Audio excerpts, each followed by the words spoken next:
പാവറട്ടി പ്രാഥമികാരോഗ്യ കേന്ദ്രത്തിന് സമീപം സ്ഥാപിച്ചിരുന്ന വാട്ടർ കിയോസ്ക് സാമൂഹ്യ വിരുദ്ധർ അടിച്ചു തകർത്ത നിലയിൽ ജനപ്രതിനിധികൾ സ്ഥലം സന്ദർശിച്ചു.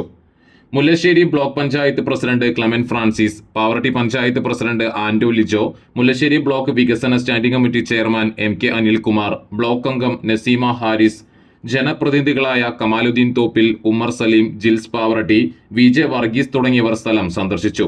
ജനങ്ങൾക്ക് ഉപകാരപ്രദമായ വാട്ടർ കിയോസ്ക് നശിപ്പിച്ചവരെ കണ്ടെത്തി നടപടികൾ സ്വീകരിക്കുമെന്ന് പ്രസിഡന്റ് പറഞ്ഞു.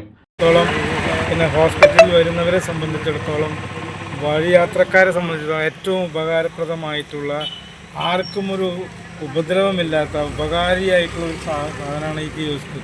ആ കിയോസ്ക് തകർത്തവർ ഈ നാടിൻ്റെ ദ്രോഹികളാണ്, സമൂഹത്തിൻ്റെ മാത്രമല്ല.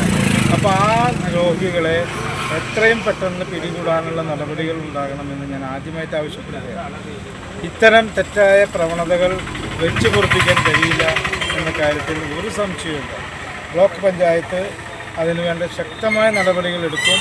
SHOയുമായി സംസാരിച്ചിട്ടുണ്ട്, വീണ്ടും സംസാരിക്കും.